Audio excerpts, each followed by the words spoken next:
परब्रह्म सद्गुरु श्री स्वामी समर्थ यांची ही लीला अनंत आहे. काही की तो ब्रह्मांड नायक आहे आणि आपल्या ब्रह्मांड नायकाचा प्रगट देणे. कलियुगामध्ये अनेक पाप होत होती आणि या पापांमध्ये अनेक स्वामी भक्त होते आणि त्या स्वामी भक्तांचं रक्षण करण्यासाठी स्वामी महाराज प्रगट झाले होते. स्वामी महाराज यांची लीला ही अनंत आहे. काय की स्वामी महाराज प्रगट होण्याच्या आधीच लीला सुरू झालेल्या होत्या. स्वामी महाराज यांची एक पहिली लीला होती छेलेखेडे ग्रामामध्ये. काय की आपल्या आरतीमध्ये सतत एक शब्द येत असतो, छेलेखेडे ग्रामी अवतरला असते. आता हे छेलेखेडे ग्राम बोलतोय काय की स्वामी सुतांनी लिहिलेल्या ग्रंथानुसार स्वामी महाराज छेलेखेडे ग्रामीण प्रांत राज्यामध्ये प्रगट झाले. प्रथमतः बालरूपामध्ये प्रथमतः एक गणेश नावाचा एक बालक होता. गणपतीच्या मंदिरात जायचा आणि गणपती सोबत तो बोलायचा. त्याच्यासोबत कोणी बोलत नसे. त्याला वाटायचं कोणीतरी माझ्याशी बोलावं, कोणी माझ्याशी खेळावं. हा मग गणपती मंदिरात जायचा, गणपतीशी बोलू लागायचा आणि गणपती बाप्पा माझ्यासोबत खेळ रे बाप्पा. आणि गणपती बाप्पाशी बोलायचा आणि गोटे आणायचा. गणपती बाप्पा समोर आपल्या गोट्यांचा डाव तो मांडला जायचा. खेळता खेळता गणपती बाप्पाला बोलायचा, बाप्पा आता तुझा डाव आहे, तू खेळ. तो गणपतीचा डाव तोच खेळायचा. असं रोज व्हायला. असं रोज चालू असताना मनामध्ये एक दिवस गणपती बाप्पाला सांगितलं, बाप्पा किती दिवस एकटा खेळू रे, कधीतरी कोणी माझ्यासोबत पाहिजे. आणि त्यावेळेस हा ब्रह्मांड नायक बाल रूपामध्ये छेलेखेडे ग्रामात स्वामी महाराज तिथं बाल रूपामध्ये प्रकट झाले होते आणि त्या गणेशासोबत गोट्या खेळू लागले. म्हणून महाराजांच्या अध्यायामध्ये म्हटलं जायचं की स्वामी महाराज गोट्या खेळायचे बाल रूपामध्ये, तर ते गणेशासोबत. आणि ते छेलेखेडे ग्राम एक प्रांत राज्यामध्ये म्हणजे पंजाब मध्ये आहे आणि स्वामी महाराज प्रथमतः तिथं बाल रूपामध्ये प्रगट झाले. स्वामी महाराजांच्या लीला आनंद सुरू होते. स्वामी महाराज नृसिंह सरस्वती अवतारामध्ये गाणगापूरमध्ये प्रगट झालेले होते. नृसिंह सरस्वती अवतार समाप्तीवर आलेला होता. सगळे भक्त चिंतेत पडलेले होते. आपले नृसिंह सरस्वती स्वामी आपल्याला सोडून जाणार, आपले गुरु आपल्याला सोडून जाणार. संगमावर फुलांची नौका बनवण्यात आलेली होती. फुलाच्या नौकेमध्ये गुरु महाराज बसणार होते आणि गुरु महाराजांचा आज गाणगापूर गमाचा शेवटचा दिवस होता. सर्व भक्त संगमावर जमलेले होते. नृसिंह सरस्वती स्मित असे बंद हसत होते. भक्तांना सांगत होते, मी तरी हृदयाने आणि आपल्या शरीराने जमलो आहोत व सूक्ष्म रूपाने मी हा गाणगापूर मध्ये आहे, या संगमामध्ये आहे. आणि आपल्या निर्गुण पादुका नृसिंह सरस्वतींनी भक्तांच्या हातामध्ये दिल्या. फुलांनी नौका सजवलेली होती. त्या नौकेमध्ये नृसिंह सरस्वती स्वामी बसले होते. नौका चालू लागले. सर्वे भक्त संगमावर उभे होते. सर्वांच्या डोळ्यामध्ये अश्रू निर्माण झाले होते. स्वामी आपल्याला सोडून चालले. नृसिंह सरस्वती त्या गंगेच्या तीरावर संगमावर त्या नौकेमध्ये चालले होते. काही वेळाने नौका दिसेनाशी झाली. नौका दिसत नव्हती. सगळे भक्त बघत होते, स्वामी दिसत नाही. आपले नृसिंह सरस्वती स्वामी दिसत नाही. डोळे चोळून बघत होते. प्रत्येकाला अंतर मोजत होता, पण अंतरावर काहीच सापडत नव्हतं. काही वेळाने एक नौका आली. त्या नौकातले काही लोक उतरले आणि सांगू लागले. एक नौका चालत आली आणि त्या नौकेमध्ये एक तेजस्वी पुरुष होता. तो श्री शैल्या कर्दळी वनाकडं चालता झालेला होता, चालत चाललेला होता.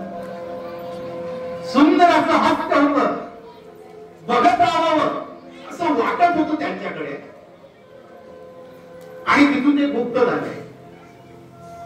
नृसिंह सरस्वती स्वामी सांगतात, ज्यावेळेस ते गाणगापूर मधून निघाले तर ते कर्दळी वनात जाण्याच्या आधी कन्याकुमारीला गेले होते, कालिका मातेच्या दर्शनाला गेले होते आणि भारत भ्रमण करून ते कर्दळी वनाकडे आले होते.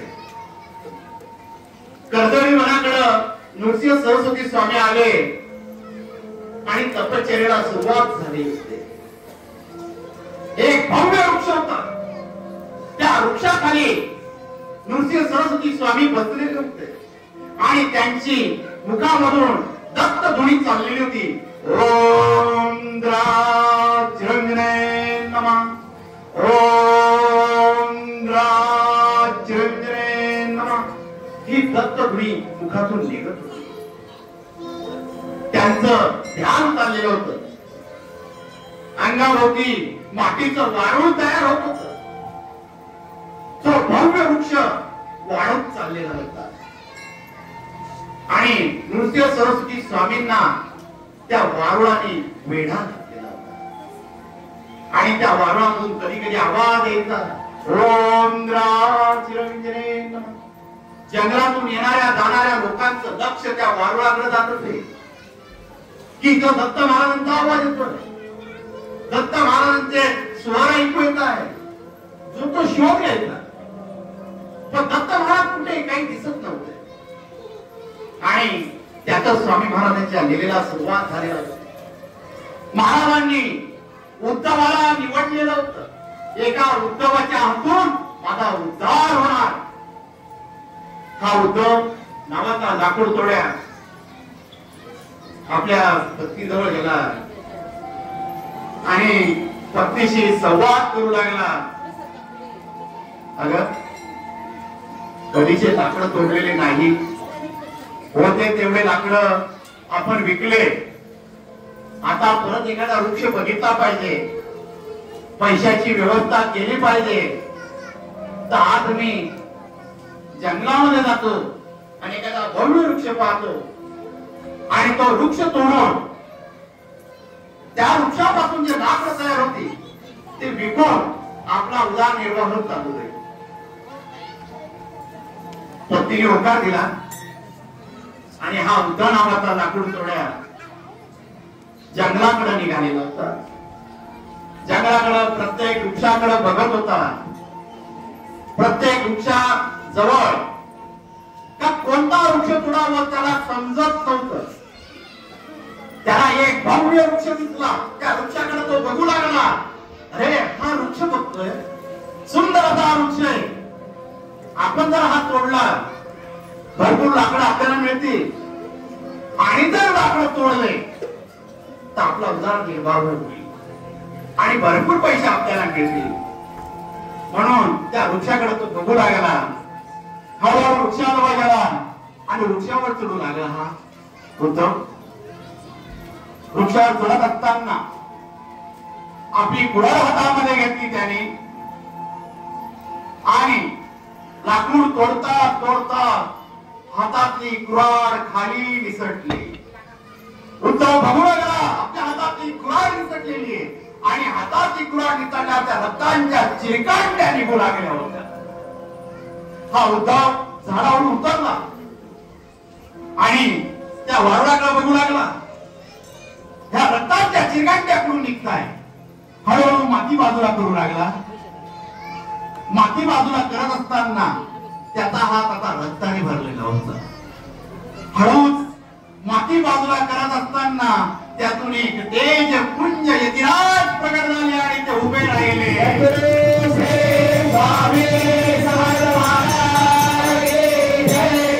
ब्रह्मांड नायक कमरेवर हात ठेवून एक हात आशीर्वाद देऊन उभा होता. सुस्मित असं सुंदर हास्य त्यांच्या चेहऱ्यावर होतं. लाखो डोळे घाबरू लागला. त्यांच्या चरणाशी कोसळला. त्यांचे चरण पकडले. स्वामी महाराज क्षमा करा, स्वामी क्षमा करा, स्वामी क्षमा करा. माझ्याकडून चुकी झाली स्वामी, माझ्याकडून चुकी झाली, मला क्षमा करा स्वामी, मला क्षमा करा. तो रडत होता, रडत होता लाकूड तोड्या. स्वामी मला माहित नव्हतं स्वामी, मला ठाऊक नव्हतं स्वामी महाराज, माझ्याकडून कुऱ्हाड विसरली पण आपल्या मांडीवर पडली स्वामी महाराज, आपल्या मांडीवर पडली स्वामी महाराज, क्षमा करा स्वामी, क्षमा करा. हा लाकूड तोड्या उद्धव घाबरलेला होता, मनामध्ये भीती होती. स्वामी महाराज काय करतील, काही श्राप तर नाही देणार ना, म्हणून त्याला भीती वाटत होती. तो स्वामींचे चरण घडी घडी पकडत होता, स्वामी क्षमा करा, स्वामी क्षमा करा. स्वामी महाराज त्याला आशीर्वाद देत होते, सुंदराचं स्मित हास्य निर्माण करत होते. उद्धव पटकन उठला, झाडाचा पाला तोडला, झाडाचा पाला तोडू लागला आणि स्वामींच्या मांडीला जिथं जखम झालेली होती तिथे तो पाला लावू लागलेला होता हा उद्धव. आणि स्वामींजवळ बसला, तो पाला सोडत होता. उद्धव स्वामींच्या चरणांजवळ बसून स्वामींच्या मांडीला तो पाला सोडत होता आणि स्वामींना विनंती करत होता, स्वामी क्षमा करा, स्वामी क्षमा करा. स्वामी सांगता, अरे उद्धवा, अरे तू निमित्त आहेस, तुझ्या हातून आमचा उद्धार होणार होता आणि तो उद्धार आम्ही करून घेतला. उद्धवा, आज आम्ही प्रगट झालो जनकल्याणासाठी. या तुझा काहीच दोष नाही, या झाडाजवळ आम्ही तुला बोलवलं, तुझ्या हातात ही कुऱ्हाड आम्हीच निष्ठवली. स्वामी हातात ही कुऱ्हाड निसटली हो स्वामी, पण ती खाली पडली, तुमच्या मांडीला लागली नाही रे उद्धवा. स्वामी महाराज दोन्ही हातांनी त्याच्या हाताला धरताय उद्धवाला आणि उठवताय. उद्धवा, अरे तुझ्या हातून उद्धार करून घेण्यासाठी आम्ही बोलवलो आहोत, काळजी काय नको. अरे उद्धार करून घेता आम्ही आमचा, आमचा पुढचा प्रवास आता सुरू होणार आहे, आमची विना पुढे सुरू होणार आहे. स्वामी महाराज, पण मला क्षमा करता ना. अरे उद्धवा, आम्ही तुला केव्हा क्षमा केली, तो आमचा भक्त आहे. आणि स्वामी महाराजांनी उद्धवाच्या डोक्यावर हात ठेवला. उद्धव डोक्यावर हात ठेवल्यावर एक सरसरती वीज अंगामधून गेली उद्धवाच्या. उद्धवाला मागील जन्मातलं सर्व आठवू लागलं. अत्रि ऋषीच्या आश्रमांमध्ये एक हरिण राहायचं, ते हरिण हा उद्धव होता. हा उद्धव अत्रि ऋषींजवळ कायम बसत असे, हरणीच्या रूपामध्ये, हरणाच्या रूपामध्ये. आणि त्यावेळेस अत्रि ऋषी ह्या उद्धवाला खेळवत होते. उद्धवाला सर्व आठवलं, डोळ्यामधून आसू येऊ लागले. स्वामी महाराज, या हरणाला तुम्ही मानव जन्म प्राप्त केला स्वामी महाराज. हो उद्धवा, अरे तुझं पुण्य फळा झालं उद्धवा, तुझं पुण्य फळा झालं, म्हणून आज आम्ही तुझ्या हातून उद्धार केलेला आहे. काळजी करू नकोस, आम्ही तुझ्या जवळ आहोत. उद्धव स्वामींजवळ बसलेला होता आणि स्वामींना बोलत होता, स्वामी महाराज, पुढचा प्रवास आता मी तुमच्यासोबत करणार. अरे उद्धवा, आता तू मोक्ष प्राप्तीत जाणार, आता आम्ही निघणार, आमचा पुढचा प्रवास सुरू होणार आहे. स्वामी महाराज, मला मोक्ष प्राप्ती नकोय, मला तुमची सेवा करायची स्वामी महाराज, तुमच्या चरणांजवळ राहायचंय. अरे उद्धवा, आता माझ्या चरणांजवळ राहण्यापेक्षा तो अक्कलकोट आहे, आपल्या अक्कलकोटला भेटू. महाराजांनी उद्धवाला आशीर्वाद दिला आणि उद्धव स्वामींच्या चरणांजवळ बसलेला होता. महाराज त्याला समजून सांगत होते आणि त्याला आशीर्वाद देत होते. महाराज उद्धवाला बोलत होते, उद्धवा, तुम्ही उद्धार केला, पुढच्या प्रवासाला आता आमची सुरुवात झालेली, आपली भेट अक्कलकोटला होईल. अनेक भक्त माझी वाट पाहत आहे, त्या भक्तांसाठी मला गेलं पाहिजे. म्हणून स्वामी महाराज कर्दळीवरातून हिमालयामध्ये गेले. हिमालयामधून स्वामी महाराज हरिद्वारला आले. हरिद्वारहून स्वामी महाराज कन्याकुमारीला आणि रामेश्वरला आले होते आणि तिथून स्वामी महाराज मंगळवेढ्याला आले आणि मंगळवेढ्यावर काही दिवसांनी स्वामी महाराज अक्कलकोटला प्रगट झाले होते. आणि स्वामी महाराज ज्यावेळेस अक्कलकोटला आले, अक्कलकोटला आल्यावर स्वामी महाराज खंडेरावाच्या मंदिराजवळ पहिल्यांदा बसले होते. प्रथमदा प्रगट झाल्यावर अक्कलकोट येथे खंडेरावाच्या मंदिराजवळ बसल्यावर 2 ते 3 दिवस झाले. स्वामींच्या पोटामध्ये अन्नाचा कण नव्हता. अन्नाचा कण नसताना 2 यवन तिथं उभे होते. त्या यवनांचं लक्ष स्वामी महाराजांकडे गेलं आणि स्वामी महाराजांकडे गेल्यावर त्या दोघांनी ठरवलं, अरे हा धन्याशी बसलेला आहे, आपण याची मजा करूया. महाराज बसलेले होते आणि हे यवन स्वामींजवळ गेले आणि रिकामी चिलीम दाखवून स्वामींना म्हणतात, स्वामीजी चिलीम पिओगे क्या? स्वामी महाराजांनी त्यांच्याकडे बघितलं, हा केवढे हम चिलीम पिएंगे, लो आम्ही चिलीम दो. महाराज एवढंच बोलले आणि त्या यवनांकडून स्वामी महाराजांनी चिलीम घेतली. महाराजांनी चिलीम घेतल्यावर त्या चिलीम मधून स्वामी महाराज बघू लागले दुर्बिणीसारखं आणि महाराजांनी मुखामध्ये चिलीम लावले आणि त्या चिलीम मधून दुधाच्या धारा धारांचा लोंढा निघाला. हे त्या यवनांनी बघितलं आणि त्यांना कळून चुकलं, हे साधे सुधे पुरुष नाही, हे कोणीसुद्धा तपस्वी पुरुष आहे. त्यांना त्यांची चुकी समजून आली होती आणि त्यांनी स्वामी पुढे हात जोडले आणि क्षमा मागू लागले. स्वामीराज हमें क्षमा करो, हमने आपसे मजाक की. स्वामी महाराज म्हणतात, अरे किसी की मजाक मत करो, ये मजाक सांप से ही बहुत जहरीली होती है. स्वामींकडे क्षमा मागत होते. तेव्हा ते जेवण करू लागले, स्वामी महाराज आपने 2 दिन से कुछ खाना नहीं खाया है. स्वामी महाराज हम खाएंगे, हमारा चोले आएगा, हमारा चोला हमारी राह देख रहा है, हम चोले के लिए आए, हम चोले पकड़ेंगे. महाराज फक्त बोलत होते. हे यवन चोल्या बोलताय. मग ह्या अक्कलकोट मध्ये चोलप्पा महाराज है, उनके यहाँ बहुत संत आते, आपण चलो चोलप्पा महाराज को बुला के लाते हैं. आणि हे यवन चोळप्पा महाराजांकडे गेले. चोळप्पा महाराजांकडे त्यावेळेस 16 फार कडक होतं. त्यांच्याकडे 16 एवढं कडक होतं की यवनांना त्यांच्या दारात सुद्धा उभं राहू देत नव्हतं. हे यवन चोळप्पा महाराजच्या दारापुढे आले. चोळप्पा महाराजजी, चोळप्पाजी. त्यावेळेस चोळप्पा महाराजची सासू चिडू लागली, अरे कोण आहे? चोळप्पा महाराज पाहू लागले आणि बाहेर आले. ते यवन बाहेर उभे होते. चोळप्पाने त्यांना हात जोडले, क्या काम है? चोळप्पाजी, एक सन्यासी आया है अक्कलकोट में, वो आपको बुला रहा है, आपका नाम ले रहा है. चोळप्पाजी, मेरा नाम कोण? चोळप्पा महाराजांनी ऐकलं, अंगावर उत्पन्न टाकलं आणि कोण सन्यासी त्या ओढीने ते स्वामींच्या दिशेने निघाले होते. आणि इकडे अक्कलकोट मध्ये सगळीकडे चर्चा झाली. एक योगी पुरुष खंडेराव मंदिरामध्ये प्रगट झालेला आहे, तेजस्वी चमत्कार करतो. म्हणून अक्कलकोट मध्ये सर्व स्वामी भक्त गर्दी करू लागले होते. प्रत्येक जण गर्दी करत होता आणि एवढ्या गर्दीमध्ये स्वामी महाराज बोलत होते, अरे आम्हाला चोले काय, आम्हाला चोले काय. स्वामी महाराज एवढंच बोलत.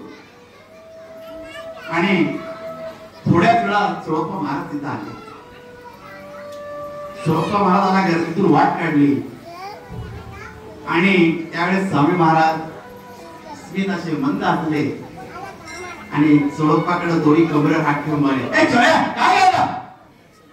चोळप्पा महाराज स्वामींचं जे तेज रूप आहे,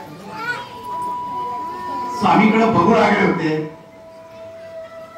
आणि हजारो सूर्य एकत्र व्हावे. स्वामींचं वर्णन असं आहे ना की स्वामींच्या रूपाकडे बघावं, हजारो सूर्य एकत्र व्हावे आणि तेव्हा एक सूर्य तयार व्हावा, त्याच्यातून जे तेज निघावं ते स्वामींच्या चेहऱ्यावरच होते.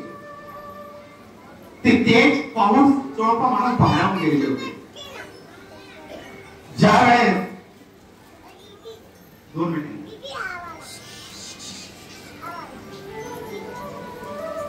चोळप्पा महाराज भारावून गेलेले होते, महाराजांकडे बघू लागले होते आणि डोळ्यामध्ये अश्रू निर्माण झालेले होते. स्वामींकडे बघत असताना त्यांना स्वतःचं भान राहिलेलं नव्हतं. चोळप्पा महाराजांना जवळ गेले आणि महाराजांचा हात जोडत होते. एक गुरुची आणि शिष्याची भेट फार वेगळी असते. शिष्याला जेव्हा गुरुची ओढ लागते ना, तो सर्व काही विसरत असतो, तो भानावर राहत नाही. आपण मी कधी कधी मंदिरात येतो, आपल्या ब्रह्मांड नायक स्वामींकडे बघतो, कधी कधी अंगाला काटे येतात, कधी कधी डोळ्यातून अश्रू वाहू लागतात, तोंडातून शब्द फुटत नाही. काहींना असं वाटतं मी स्वामींकडे गेल्यावर हे मागेल ते सांगेल, माझ्या सर्व जीवनातले कष्ट मी स्वामींना सांगेल. पण जेव्हा स्वामींचं रूप बघितलं जातं ना, तोंडातून शब्द फुटत नाही. त्यावेळेस फक्त असं आठवतं, हा ब्रह्मांड नायक आणि मीच बसलेलं, बाकी आमच्या दोघांमध्ये कोणी नाहीये. फक्त स्वामींचं रूप बघत राहावं, तोंडातून शब्द नसावे, डोळ्यातून अश्रू वाहत राहावे. किती जन्माची आमची भेट होती हे सुद्धा समजत नाही. आणि स्वामींचं रूप बघत राहावं असं भक्ताला म्हणतात.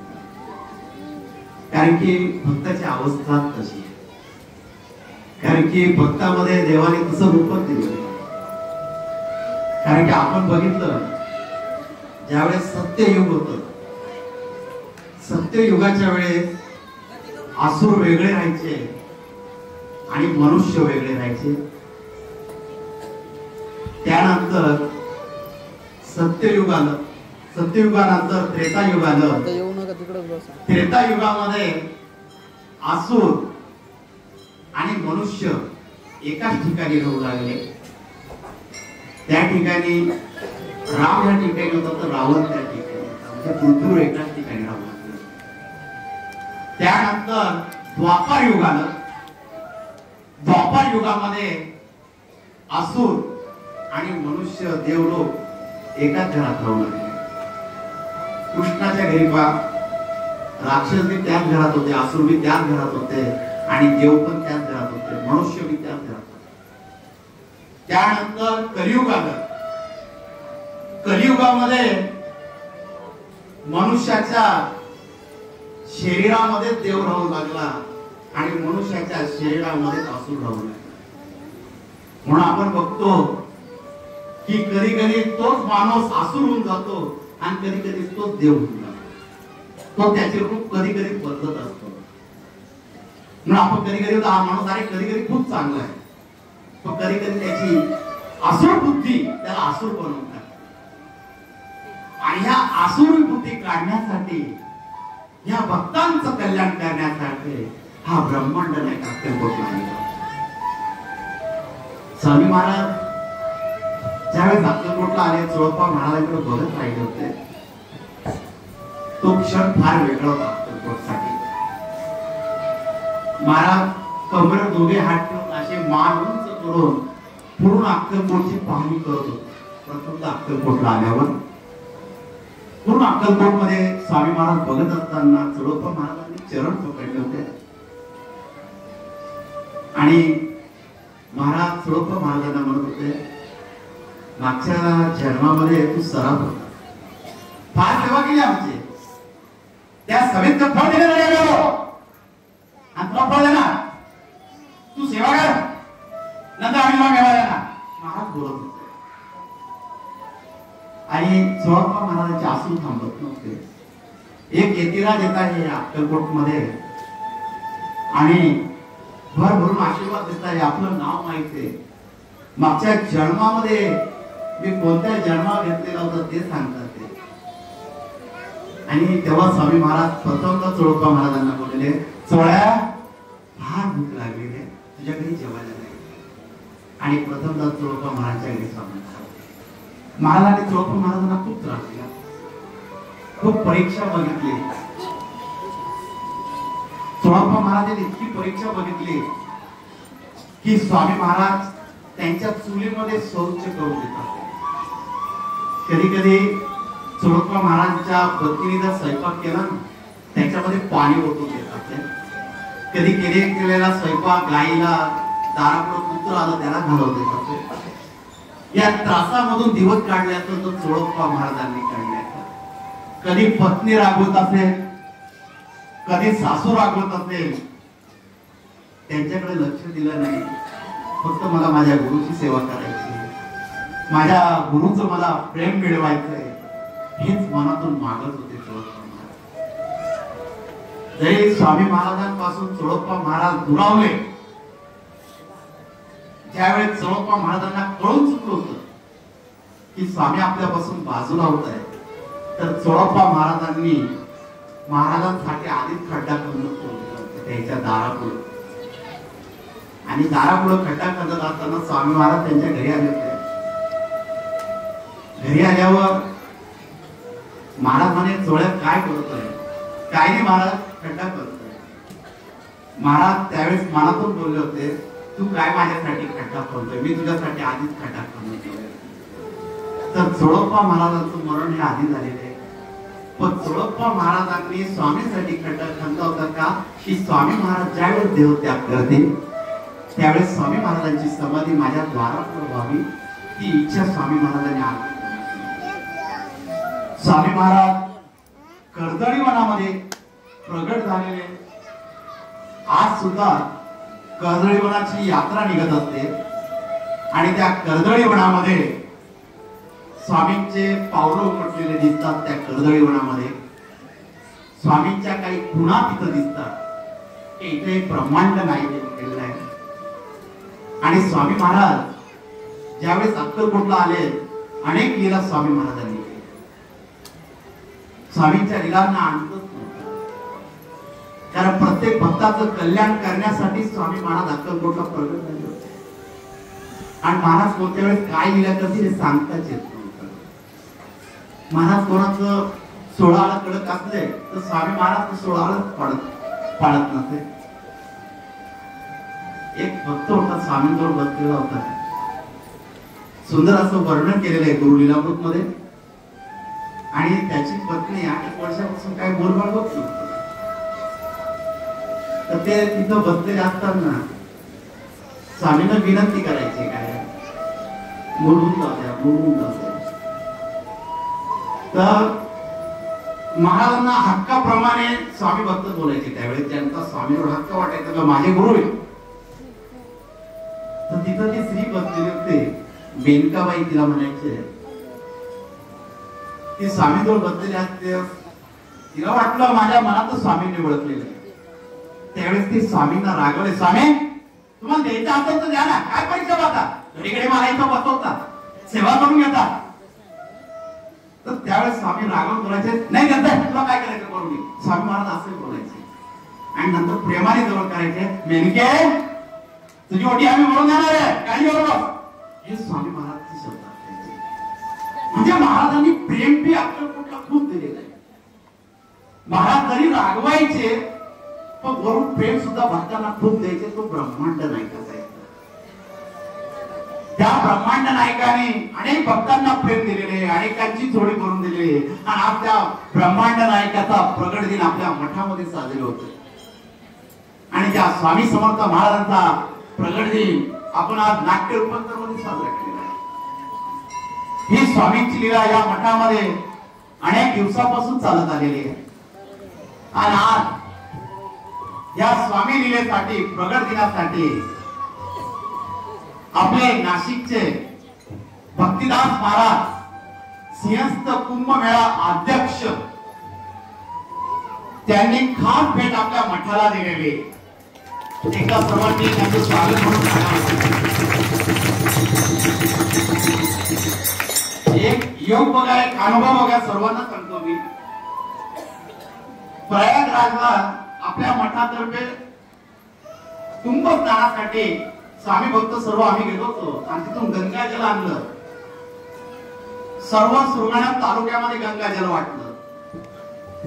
ही लीला बघा स्वामींची, एक अनुभव बघा. सर्वांनी बघितलं, गंगाजल वाटलं आणि महेश भाऊंनी आमंत्रण दिलं की माऊली स्वामी समर्थ मठाला गंगा आरतीचा मान मिळत आहे आणि नाशिकला गंगा आरतीचा मान मिळत आहे.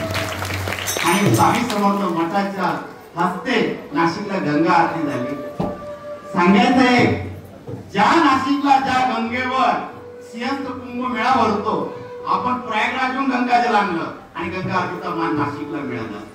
आणि त्यावेळेस भक्तिदास महाराज आपल्याला मिळाले आणि ते सिंहस्थ कुंभमेळ्याचे अध्यक्ष आज आपल्या मठामध्ये. म्हणजे स्वामी महाराज कशी लीला करतील हे सांगता येत नाही. हा लीलेचा एक भाग आहे बघा तुम्ही. कारण की स्वामी महाराजांनी सर्व ठरवून ठेवलेलं आहे.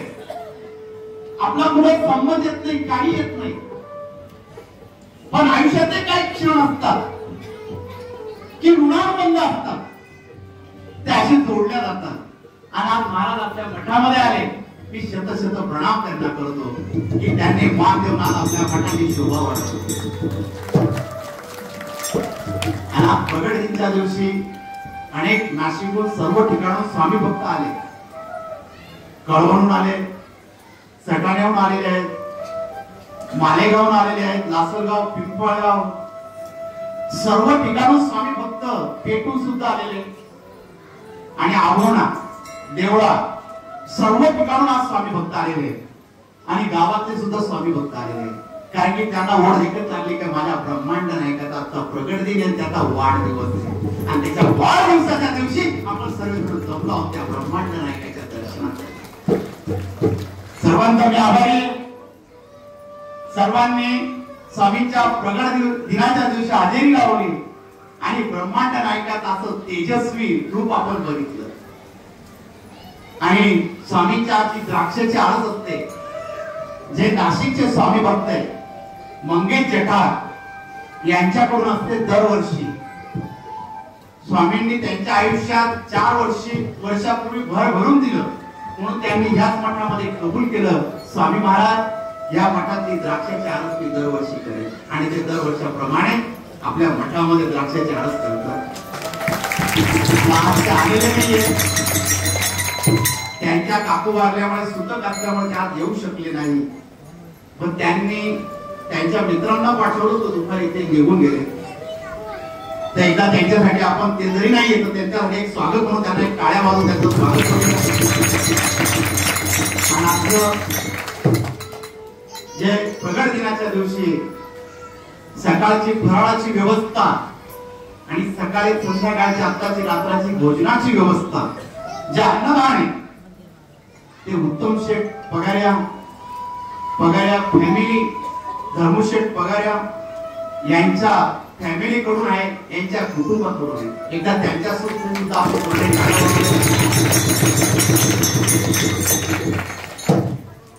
पुढचे जे नियोजन ते स्वामी भक्त सांगतील.